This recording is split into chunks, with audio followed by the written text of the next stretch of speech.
अस्सलाम वालेकुम, नमस्कार, सत श्री अकाल एंड गुड मॉर्निंग। मैं हूं अर्ज़ू काज़मी और हमेशा की तरह मेरे यूट्यूब चैनल पर हैं। अभी आप लोग सोच ही रहे होंगे कि न जाने शो के शुरू में ही आपको कमर चीमा साहब क्यों दिखाई दे रहे हैं। तो जी खैर, पहले कमर चीमा साहब की बात सुन लेते हैं। वो हिंदुस्तान पाकिस्तान को लेकर कुछ ज्ञान दे रहे हैं और उसके बाद हम आगे बात करेंगे। जी हेलो दोस्तों, मैं हूं कमर सीमा। उम्मीद है आप लोग ठीक होंगे। दोस्तों, भारत के एक फॉर्मर फॉरेन सेक्रेटरी रहे हैं कंवल सिबल साहब। उन्होंने एक ट्वीट की और उन्होंने कहा कि ये जो मीडिया में रिपोर्ट्स आ रही हैं by the name of unnamed sources, और मीडिया को ये बताया जा रहा है कि जनाब ट्रैक टू डायलॉग हो रहा है बिटवीन इंडिया एंड पाकिस्तान, और Indian retired generals and diplomats जो हैं वो अपने पाकिस्तानी जो काउंटर पार्ट्स हैं, I mean Pakistani generals and Pakistani diplomats के साथ थर्ड कंट्रीज में मुलाकात करते हैं। ठीक है जी। अब थोड़ी सी बात मैं कर लूँ, फिर आगे थोड़ा और चीमा साहब को सुन लेंगे। सबसे पहली बात तो ये कि चीमा साहब फ्रीज क्यों हो जाते हैं आजकल, मुझे समझ नहीं आ रही कि आखिर चीमा साहब भी वही इंटरनेट यूज कर रहे हैं जो सारा इस्लामाबाद, सारा पाकिस्तान इस्तेमाल कर रहा है। तो और तो कोई मुझे फ्रीज होता हुआ दिखाई नहीं दे रहा। तो आखिर क्या वजह है कि चीमा साहब की जो बार बार एक तरह की जो कह लीजिए वो बात करते हैं, वीडियो करते हैं, वो अक्सर जगह पर फ्रीज हो जाती है। खासतौर पे सोलो में भी फ्रीज होती है और इंटरव्यूज में भी अक्सर जगह पे चीमा साहब का जो इंटरनेट है वो काम नहीं कर रहा। मुझे ये राह की साजिश लगती है। मुझे लगता है इसके पीछे कोई हो ना हो, मोदी जी की हरकत तो जरूर है। इसलिए कि मोदी जी चाहते ही नहीं कि चीमा साहब जो है वो ठीक से हमें दिखाई सुनाई दे। तो बहरहाल चीमा साहब जो है उनकी एक बार फिर ये फ्रीज हुई हुई जो वीडियो है उसको हम सुनते हैं और फिर बात करते हैं। वैसे देखें तो कह क्या रहे हैं।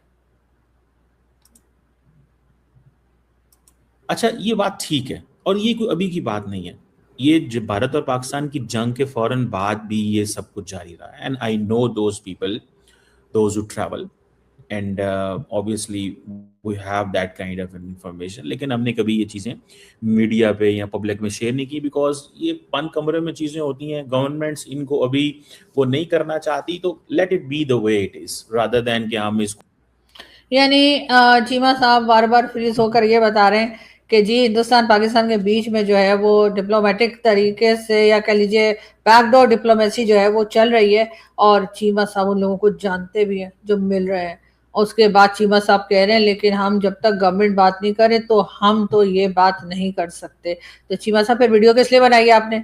एक तो पूरी की पूरी वीडियो बना डाली आपने। उसके बाद आप कह रहे हैं कि आपने बताना भी नहीं है। मतलब ये वाली साइंस मेरी समझ में तो नहीं आई। किसी और की समझ में आई हो तो जरूर बताइएगा। खैर आगे सुनते हैं। ढिंढोरा पीटें जी, वो आ रहा है, ये बड़ी नॉर्मल चीज़ है। और ये पाकिस्तान और इंडिया के दरमियान it's been going on since decades, क्योंकि हमारी पोजीशन ये है कि वी आर लाइक, हम थोड़े डिफरेंट किस्म के नेबर्स हैं। तो ये चीज़ जो है वो है। तो हम थोड़े डिफरेंट किस्म के नेबर्स हैं, मतलब हम थोड़े नहीं, हम बहुत ही डिफरेंट किस्म के नेबर्स हैं। हम जो है मतलब हम ये भी चाहते हैं हमारी बातचीत हो, हम ये भी चाहते हैं हमारी दोस्ती हो, हम ये भी चाहते हैं हम ट्रेड करें। लेकिन उसके बाद हमारे यहाँ से अगर नॉन स्टेट एक्टर्स आना जाना रखते हैं तो हम उन्हें भी रोकना नहीं चाहते। हम कहते हैं जी हम क्या करें, हमें तो खुद पता नहीं लगता कब इधर से उधर और उधर से इधर होते रहते हैं। तो इस किस्म के नेबर तो हम हैं। लेकिन हम सिर्फ हिंदुस्तान के लिए ही नहीं, हम अफगानिस्तान वालों की भी हम समझ में नहीं आ रहे। ईरान वाले भी कुछ हैरान परेशान बैठे हैं। वो कह रहे कि भाई अमेरिका के साथ है कि हमारे साथ है। मैंने सुना है कि वो शोले फिल्म वाला जो कॉइन था जो बच्चन साहब के पास होता था और वो हर बार ऐसे उस कॉइन को चालते थे और उसके बाद वो और धर्मेंद्र जी जो है वो डिसाइड करते थे कि क्या करना है। मेरा ख्याल है वही वाला कॉइन इस वक्त पाकिस्तान के पास भी है। और पाकिस्तान से भी जब ईरान वाले पूछते हैं कि आप अमेरिका की तरफ हैं कि आप हमारी तरफ हैं, तो हम वो सिक्का उछालते हैं और उसके बाद हम कहते हैं हम तो आप ही की तरफ हैं। और उसके बाद जब यही बात हमसे डोनाल्ड ट्रंप पूछते हैं, माय फेवरेट फेयर मार्शल आप किसकी तरफ हैं, तब भी हम यूं सिक्का उछालते हैं और उसके बाद हम कहते हैं हम तो नाल ही है भाई, ऐसी क्या बात है। तो जी अब हो ये रहा है कि एक बार फिर जो है ये बातचीत की जा रही है। ये कई लोगों की तरफ से हो रहा है कि जी डायलॉग होना चाहिए हिंदुस्तान पाकिस्तान के बीच में। डायलॉग होना चाहिए, बातचीत होनी चाहिए, चले मान लिया एक डायलॉग हो ही जाना चाहिए, लेकिन उस डायलॉग में बात क्या होगी? जाहिर है कि हमने ये तो कहना नहीं है कि जी ट्रेड खोल दो, या चलो अगर हमने ये कहना भी है ट्रेड खोल दो, हम कहेंगे ट्रेड खोलने चाह रहे हैं या ट्रेड होनी चाहिए, भारत तो ऐसा कुछ नहीं कह रहा। हाँ, ये और बातें ठीक है, भारत ने ट्रेड बंद नहीं की थी, ट्रेड बंद हम ही ने की थी, तो अब खोलने को भी तो हम ही कह रहे हैं ना। एक तो ये भारत के लोग अगर इनसे कहो कि भाई वो ट्रेड जो है वो नहीं हो रही, तो कहते हैं आपने तो बंद की थी, तो भाई खोल भी तो हम ही ने। अगर हमारी बातों का इतना भरोसा करते हो आप लोग, तो अगर हमारे कहने से बंद कर दी तो हमारे कहने से खोल भी दो। लेकिन नहीं, उसके बाद क्या है कि जी पाकिस्तान कहेगा कि जी आप ट्रेड कर लीजिए, उसके बाद जी हमारे आर्टिस्ट जो है वो आपके यहाँ जाकर थोड़ा मतलब काम कर लें, और दूसरे मतलब हेलो हाय बाय बाय सब कुछ करेंगे। तो ऐसे में जो कह लीजिए भारत की साइड है वो कहती है कि जी आप पहले टेररिज्म रोकिए, उसके बाद होगा। मतलब भाई ऐसे ये कोई ऐसा कोई जादू का की छड़ी है हमारे पास कि हम ऐसे घुमाएंगे और सारी टेररिज्म रुक जाएगी? हम तो खुद विक्टिम है। आप मेरा भरोसा ना करके चीमा साहब की वीडियोस आप लोग यकीनन मुझसे ज्यादा ही देखते होंगे, तो आप लोगों को पता ही होगा कि चीमा साहब और कई दूसरे लोग जो है वो यही कहते हैं कि हम तो खुद विक्टिम है टेररिज्म का। आप देखिए जी, हमने जो है वो कितने हजार लोग हमारे जो है वो शहीद हो गए इस टेररिज्म में, लेकिन हम ये नहीं बताते कि वो जो अटैक्स हुए उसमें कहीं ना कहीं हमारा हाथ था, हमने उन लोगों का साथ दिया या हम उन्हें फंड करते रहे। चाहे वो जनरल परवेज मुशर्रफ ने अपनी बुक में लिखा हो, चाहे उन्होंने अपने इंटरव्यू में बताया हो कि हाँ जी हमने मिलिटेंट्स तैयार किए, हमने ऐसा किया, हमने वैसा किया। चले मुशर्रफ भी जो है उनकी डेथ हो गई, उनको साइड पे कर देते हैं, वो बेचारों को जैसे कहते हैं वो कह रहे होंगे भाई मैं चला गया हूँ दुनिया से, फिर भी ये हर इल्जाम मेरे ऊपर ही लगाई जा रहे हैं। तो चले हम उनकी बात ना करके और इस वक्त के जो डिफेंस मिनिस्टर साहब हैं उनकी बात कर लेते हैं। यानी कि डिफेंस मिनिस्टर बोले तो कौन? यानी कि ख्वाजा आसिफ साहब। तो ख्वाजा आसिफ साहब जो है वो भी टाइम टू टाइम अजीब अजीब किस्म की बातें किया ही करते हैं। तो अब उन्होंने भी कह दिया कि जी हमने तो 30 इयर्स मिलिटेंट्स को पाला, तो हमने ये किया तो वो किया, और उसके बाद भी हम कह रहे हैं कि नहीं हमारी तरफ से तो ऐसा कुछ नहीं। मुझे तो ये समझ में नहीं आती कि ये 24 करोड़ लोगों के लिए ख्वाजा आसिफ साहब ये 2-3 जो यहाँ पर आपने अनमोल रतन बिठा के रखे, वैसे तो 2-3 से ज्यादा ही है, लेकिन ये 2-3 जो खास है हाफिज सईद, मसूद अजहर और ये वो, उनको एक बार सही से सजा क्यों नहीं दे देते कि भारत को यकीन आ जाए कि हाँ हमने उनको लटका दिया है या हमने उनको टपका दिया है जो भी। और अगर ऐसा नहीं कर सकते तो भारत के हवाले कर दें। वैसे भी हमारे किस काम के, जितना काम लेना था आप लोगों ने वो आप उनसे ले चुके हैं। वो बेचारे जो बस बैठ के बस उनका तो वही टाइम है कि ऊपर जाने का इंतजार कर रहे हैं, तो उनको आप भारत के हवाले कर दीजिए, वो भी खुश और यहाँ भी अमन, और वहां भी वो कहेंगे देखा जी हम जीत गए और हमने इनको ले लिया, तो दे दीजिए ना। तो उससे जो है वो दोनों कंट्रीज जो है उसके हालात बेहतर हो जाएंगे। लेकिन जाहिर है कि ख्वाजा आसिफ साहब के पास इतनी ज्यादा पावर तो है नहीं कि वो इस तरह का डिसीजन ले सके। हाँ, वो स्टेटमेंट वगैरह जरूर दे देते हैं आते जाते, उनको स्टेटमेंट देने के लिए ही सिर्फ शायद रखा हुआ है, क्योंकि उससे ज्यादा तो उनको मैंने कोई काम करते देखा नहीं है, ना ही मैंने कभी डिफेंस की मीटिंग में देखा है। बहरहाल ख्वाजा आसिफ साहब ने एक स्टेटमेंट और दिया है। पीटीआई के दौर में तरक्की रुक गई थी, पीटीआई के दौर में तरक्की रुक गई थी, बिल्कुल रुक गई थी। तो अभी क्या हो रहा है? अभी तो हम बड़ी तेजी से तरक्की कर रहे हैं, पाकिस्तान तो बहुत तेजी से तरक्की करता चला जा रहा है, हमारी इकोनॉमी जो है वो भी बहुत जबरदस्त हो गई है। आईएमएफ से हम पैसा नहीं मांग रहे, आईएमएफ का पैसा हमने उनके मुंह पे रख के मारा। वही जो इमरान खान के जमाने में उनके लोग कहते थे ना कि हमारे पास जो है 200 करोड़ या 200 बिलियन डॉलर आएगा और उसमें से 100 बिलियन डॉलर हम दुनिया के मुंह पे मारेंगे जिससे हमने उधार लिया है, और उसके बाद जो बाकी पैसा बचेगा और उससे हम मुल्क में तरक्की कर लेंगे। लेकिन वो करने ही वाले थे, मगर उससे पहले इमरान खान साहब अरेस्ट हो गए, और जिन मिनिस्टर साहब ने ये दावा किया था वो कहीं दाएं बाएं हो गए, यानी कि वो कहीं भाग भूग गए। और उसके बाद अगर अब उनसे पूछा जाए कि अरे मुराद सईद साहब आपने तो कहा था कि हम तो यूं मुंह पे मारेंगे और ऐसा करेंगे बिलियन डॉलर और ऐसे करेंगे 100 बिलियन डॉलर, तो वो पता है क्या कहते हैं? वो कहते हैं अब्बा डब्बा जब्बा। यानी उनका ये कहना है कि भाई उस वक्त मैंने कह दिया था तो कह दिया था, तुम लोग तो मतलब जान को ही आ गए हो कि मतलब हर काम करा के ही छोड़ोगे।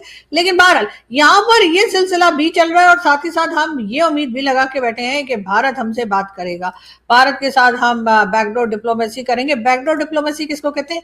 छुप छुप के मिलने को बैकडोर डिप्लोमेसी कहते हैं। तो जी हाँ, जब दो कंट्रीज के लीडर्स या दो कंट्रीज के ऑफिशियल्स छुप छुप के मिलते हैं तो उसे बैकडोर डिप्लोमेसी कहते हैं। उसका अनाउंस नहीं किया जाता, उसके बारे में बताया नहीं जाता, और इसी वजह से जो है वो जब लोग बात करते हैं और कहते हैं कि जी क्या रिजल्ट निकला, तो अगर कुछ भी रिजल्ट ना निकला हो तब भी बात रह जाती है। ये यही चीज जो है वो ईरान और अमेरिका को भी करनी चाहिए थी। उनको चाहिए था छुप छुप के मिलते, बैकडोर डिप्लोमेसी रखते, उसके बाद ईरान माना नहीं माना या किसी ने क्या किया वही बात हो जाती। लेकिन अभी हुआ ये कि जी ईरान जो है उसने आके हमारे यहाँ बैठ गए और उसके बाद खुल्लम खुल्ला अमेरिका को कह दिया कि हम तो नहीं सुनते तुम्हारी बात। तो ये सिलसिला जो है ये काफी अरसे से।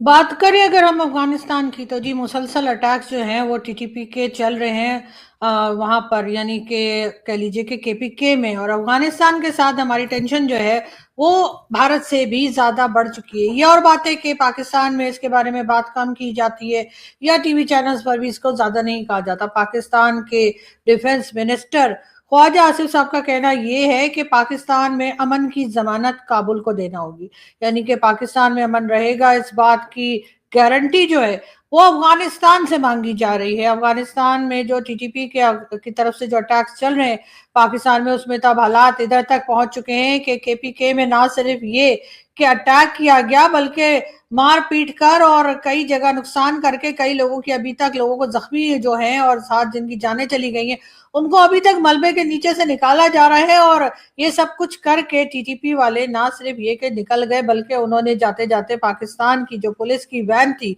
उसमें ही बैठकर चले गए और उनकी गाड़ी भी ले गए। मतलब कोई हैरान हो जाएंगे लोग सुनकर के पाकिस्तान की एक तरफ तो सिक्योरिटी की यह हालत है कि आपके यहाँ टीटीपी वाले आते हैं, ना सिर्फ ये कि रोज कान के नीचे दो लगा के जाते हैं बल्कि आपकी गाड़ी भी पुलिस की ले जाते हैं और उसी में बैठकर रवाना हो जाते हैं। यहाँ पर लोगों की जाने जा रही हैं। लेकिन हम जो है अब ये कह रहे हैं जी ख्वाजा आसिफ साहब जो कि डिफेंस मिनिस्टर है, उनका कहना यह है कि जी पाकिस्तान में जो अमन की जमानत है वो जी काबुल को देनी होगी। तो जी काबुल से आप ये मांग रहे हैं और दूसरी तरफ आप ईरान अमेरिका और इजराइल वॉर में कह रहे हैं कि जी अमन तो आपने करवा दिया, झगड़ा तो आपने खत्म करा दिया, लड़ाई तो आपने रुकवा दी और जो अटैक चल रहे थे उसका क्रेडिट भी आप ले रहे हैं। बल्कि एक जमाने में तो हमारे लोग ये तक कहते थे कि जी फील्ड मार्शल साहब को जो है वो अमन का या नोबेल पीस प्राइज जो है वो भी मिल जाना चाहिए। तो ये समझ में नहीं आ रहा मुझे कि ये लोग उतावले ज्यादा हैं या ये लोग बावले ज्यादा हैं कि अपनी कंट्री में हर जगह पर लड़ाई चल रही है। अगर हम बलूचिस्तान की बात करें तो बलूचिस्तान में इस वक्त जो हालात हैं कि मीडिया बता भी नहीं पा रहा है, लेकिन वहां पर सभी जानते हैं कि इस वक्त जो कंडीशन है बलूचिस्तान में वो बहुत खराब है। बलूचिस्तान में जगह जगह पर कई जगह जो है वो बीएलए और दूसरे लोग जो वहां पर आजादी मांग रहे हैं या अपने राइट्स मांग रहे हैं या कई दूसरे सॉरी इश्यूज को लेकर जो लोग शोर कर रहे हैं उनको बार बार अरेस्ट किया जाता है, रोकने की कोशिश की जाती है पुलिस की तरफ से, फौज की तरफ से, लेकिन नहीं हो पा रहा। जगह जगह पर बलूचिस्तान में चेक पोस्ट है, अगर आप जाते हैं तो हर जगह आपको अपना आईडी कार्ड या अपना पासपोर्ट या कोई ना कोई आइडेंटिटी आपको अपनी जो है वो शो करनी पड़ती है। इसके बावजूद बलूचिस्तान जो है वो पाकिस्तान की गवर्नमेंट के कंट्रोल में नहीं है।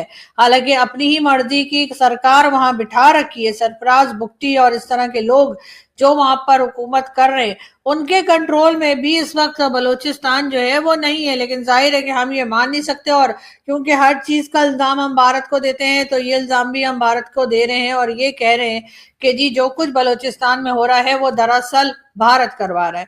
और यही चीज हम अफगानिस्तान के लिए भी कह रहे हैं कि जो कुछ अफगानिस्तान से पाकिस्तान की तरफ हो रहा है, जो अटैक्स चल रहे हैं, उसके लिए भी यही कहा जाता है। ख्वाजा आसिफ साहब ने भी कहा कि जी जो प्रॉक्सी वॉर अफगानिस्तान की तरफ से भारत लड़ रहा है और असल में भारत जो है वो अफगानिस्तान से मिलकर पाकिस्तान में अटैक करवा रहा है। अगर हर चीज भारत ही कर रहा है, चले मान लिया भारत हमारा दुश्मन है, भारत हर तरफ से अटैक कर रहा है, अपनी साइड से तो करता ही रहता है, कभी ऑपरेशन सिंदूर और कभी कुछ, अब वो जो है वो अफगानिस्तान की तरफ भी हमारे ऊपर अटैक करवा रहा है, बलूचिस्तान से भी वही सब कुछ कर रहा है।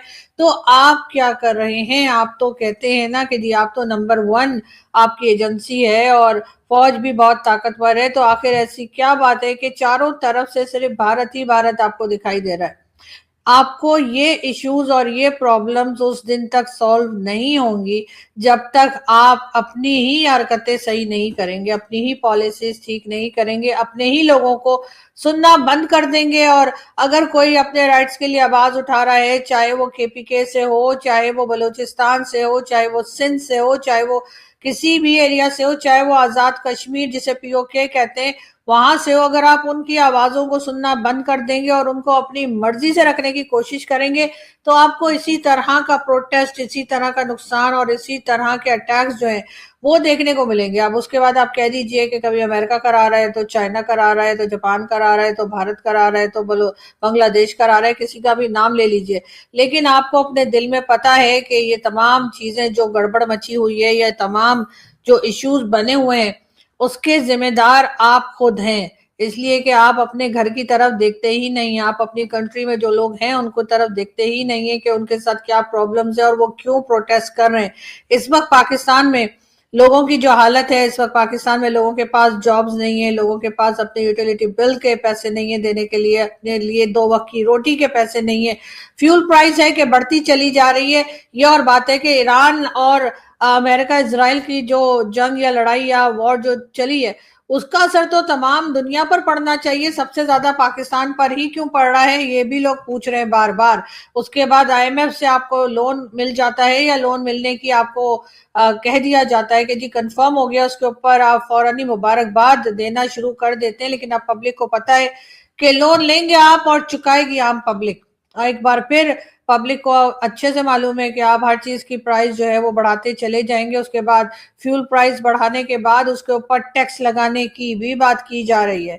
यानी अब उसके ऊपर टैक्स लग जाएगा, तो इसका मतलब है कि वही पेट्रोल या फ्यूल जो इस वक्त लोगों को 415 रुपए में मिल रहा है, वो उससे कहीं ज्यादा महंगा हो जाएगा। हमने तो कई बार बताया है कि जी आईएमएफ की तरफ से शायद यही कहा गया है कि फ्यूल प्राइस को 500 तक लेके जाना है, लेकिन ये क्योंकि एकदम से ऐसा करते हुए घबरा रहे हैं, तो ये थोड़ा थोड़ा करके उस प्राइस को बढ़ा रहे हैं।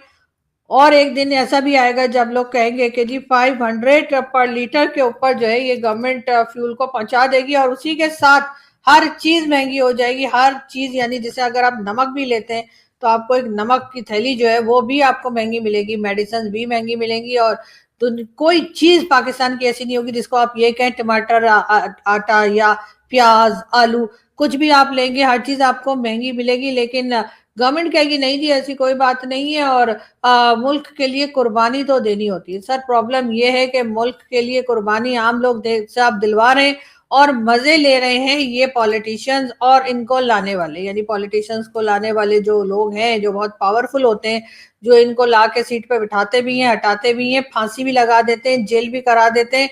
ये लोग जो है ये तो अपनी तरफ से कोई किस्म की कुर्बानी नहीं देते, इनके सिर्फ फायदे ही फायदे हैं, और वाहवाही ही वाहवाही जो है ये लेते हैं कि वाह जी वाह हमने तो ये काम कर दिया, और हमने तो जी डिफेंस बड़ा मजबूत कर दिया। तो पाकिस्तान की पब्लिक कह रही है कि भाई इस डिफेंस का क्या करें, अगर हमारे पास एक वक्त की रोटी भी नहीं, 2 वक्त तो बहुत दूर की बात है, आप लोगों के पास एक वक्त की रोटी भी मुश्किल हो गई। किसी मार्केट में निकलिए, किसी जगह जाइए, आपको ऐसे बेशुमार लोग मिल जाएंगे जो किसी ना किसी तरह बुरे हालात में है, और उनके पास जो है ना तो छत है अपना सर छुपाने की, और ना ही खाना खाना के लिए कुछ है। तो इस तरह के लोगों की हालत देखकर अगर हमारे लोग उठकर ये कह देते हैं कि जी आप क्यों बात कर रही हैं, या कोई और क्यों बात कर रहा है, इसलिए कि आपके तो सर पे छत भी है और आपके पास तो रोटी भी है खाने को, तो मैं उनसे सिर्फ इतना ही कहूंगी कि सर आपके पास भी सब कुछ है, अगर नहीं है तो थोड़ी सी शर्म और थोड़ा सा एहसास जो होना चाहिए लोगों के अंदर वो नहीं है। वरना ऐसी बात नहीं है कि आपको जो है वो रोटी तो आपको भी मिल रही है, और ऐसे बहुत कम लोग हैं जिनको ये एहसास है कि हमारे यहाँ लोगों की हालत जो है वो बद से बदतर होती जा रही है। पाकिस्तान की इकोनॉमी पहले से भी ज्यादा खराब हो गई है, जो आम पब्लिक है उसके हालात पहले से भी ज्यादा खराब हो गए, और मजीद खराब होने इस तरह से भी जा रहे हैं कि अब यूएई ने भी पाकिस्तानियों को निकालना शुरू कर रखा है। इस तरह से रेमिटेंस जो आया करती थी पाकिस्तान में यूएई की तरफ से, जो पाकिस्तानी अपने घर पैसे भेजा करते थे, अब जाहिर है कि अब वो पैसा वो नहीं भेज पाएंगे, उनको जॉब से निकाला जाएगा। अभी तो छोटे स्केल पे काम किया जा रहा है, जो छोटे मोटे जॉब करते थे या इस तरह के लोग थे उनको निकाला जा रहा है। भिखारियों के अलावा मैं बात कर रही हूँ। अब जब बड़ी कंपनीज की बात आएगी, फ्लैट या अपार्टमेंट या कह लीजिए कि जो जिन्होंने जमीन वगैरह ली है, प्रॉपर्टी ओनर्स की भी बात आएगी, उनको भी निकाला जाएगा। और भी कई लोगों को जब बेदखल किया जाएगा यूएई से, और वो पाकिस्तान आएंगे या कहीं और चले जाएंगे अपना पैसा लेकर, या अपनी जॉब के लिए कहीं और जाएंगे या पाकिस्तान आएंगे, ऐसे में पाकिस्तान क्या करेगा? यकीनन जो फॉरेन रेमिटेंस होती है उसमें भी एक बहुत बड़ा झटका, बहुत बड़ी कमी जो है वो देखने को मिलेगी। और ऐसे में पाकिस्तान के वो लोग जो हर वक्त यही करते रहते हैं कि जी IMF चले जाते हैं, वर्ल्ड बैंक चले जाते हैं, मेरा ख्याल है उनको भी होशियार हो जाना चाहिए कि पाकिस्तान के वो जैसे भारत में कहते हैं ना अच्छे दिन आ रहे हैं, पाकिस्तान में बुरे दिन जो है मेरे ख्याल शुरू हो चुके हैं। और अगर इनसे बचना है तो जरूर पाकिस्तान के वो लोग जो पॉलिसीज बनाते हैं, जो पावरफुल है, उन्हें अपनी अपनी पॉलिसीज को देखना होगा। हर कंट्री से आप दुश्मनी लेकर नहीं बैठ सकते। ट्रेड कीजिए, बिजनेस कीजिए, कुछ काम कीजिए, सिर्फ और सिर्फ उधार पे कभी भी सारी जिंदगी ना कोई इंसान चल सकता है और ना ही कोई कंट्री। उसके लिए काम करना पड़ता है, कम करें या ज्यादा करें लेकिन काम करें खुदा के लिए। यहाँ पे फैक्ट्रीज को खोल दीजिए, यहाँ पर एनर्जी क्राइसिस को कंट्रोल कीजिए, लोग काम कर सकें, चाहे वर्क फ्रॉम होम हो चाहे वर्क फ्रॉम ऑफिस हो, लोग यहाँ पर काम कर सकें, कमा सकें, जी सकें। लोगों को जीते जी मार देने का जो एक ठेका लेकर इस वक्त की हुकूमत ने और उनके लाने वालों ने ले रखा है, उनको थोड़ी सी शर्म आनी चाहिए।